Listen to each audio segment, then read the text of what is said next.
what's the motivation behind bringing Homeworld 3 in there? Why Homeworld 3? Well, because it's not done.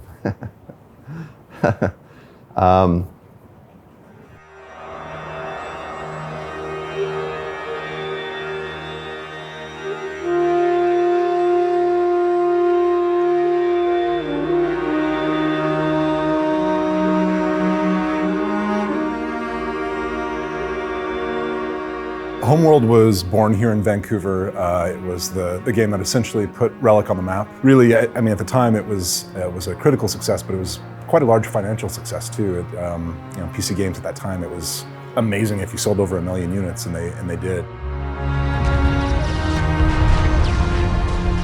The Homeworld game started in the mid-90s with Alex Garden. His idea was to create a game that was a merger of Command & Conquer and Battlestar Galactica. It would be the first ever truly 3D RTS. Many people felt that it changed the strategy genre forever.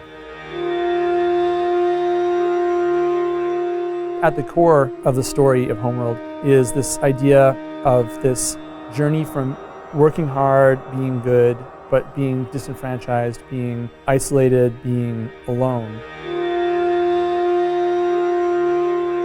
And then this struggle through this growing, massive, almost insurmountable adversity, and then this arrival at this place where you are righteously and profoundly accepted, included, and if you are someone like me, or I think like a lot of our fans, that's a perfect analog for your life.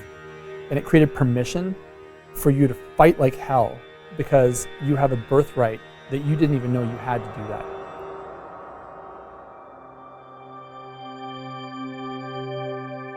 Here we are years later, and we keep looking at like, well, Homeworld 3, this has to happen. We all owe this to gamers.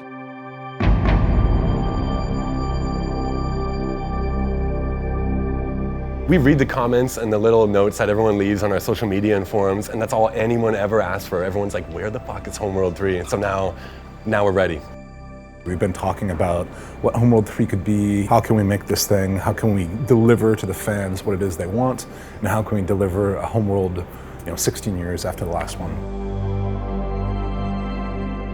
Homeworld 3 is going to be the last word in epic space combat. It will capture the mood and tone of Homeworld and deliver it in an exactly expected and juicy, lovely way. We're going to immerse people in the hot tub of the IP and really give them what they want. And last but certainly not least, there'll be an extension of the story that's totally satisfying with some interesting twists and turns and locations that I think will blow some minds and will resonate with fans and new fans alike.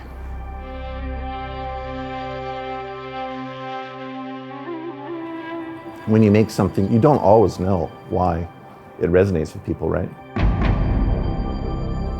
In the case of Homeworld, it's definitely the case that people responded more strongly than we would have expected. So what that means is that they actually know something about the project that we don't. One of the things that's different today about making games is that you can even look to the fans to help to fund the features and the ideas that they want.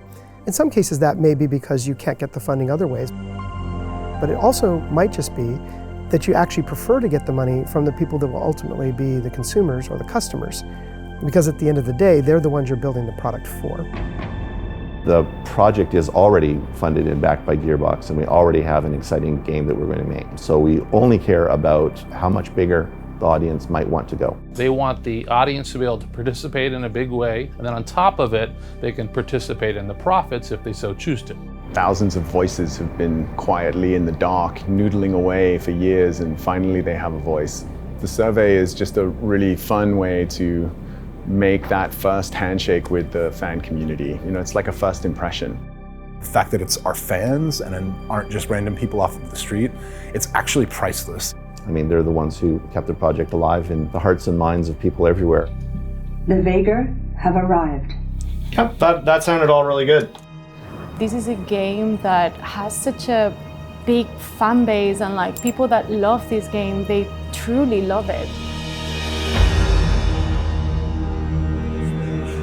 That is very cool. Yeah. So presumably you'll be able to seal this when the ship comes apart.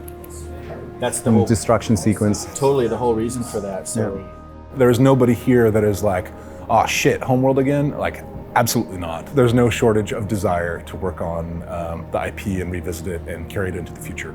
You look at like everywhere and there's talent like everywhere for every single department. We've got Rob Cunningham, of course, the original art director and a longtime friend of mine, and the founder of the studio. If there was a single person that is making games today that has more of Homeworld's soul in him, I don't know of one. He's building a wonderful team filled with like old school, like 20 years ago Homeworld vets, and of course a bunch of like new great people from the wider industry as well. Like he's building the dream team for this. Like who else would you trust?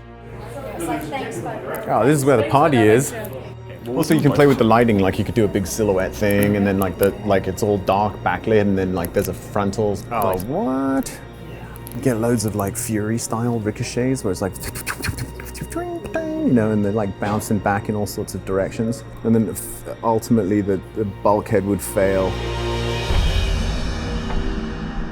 There's a lot of really powerful people. We've got Eric Torin, COO. We've got Rory, Chief Creative Officer. Lance is an amazing designer. And, you know, we've got Carl as art director. Paul Ruske on composition and music. Aaron Kambitz, of course. I mean, seriously, I could just go on and on about the caliber of people we're working with here.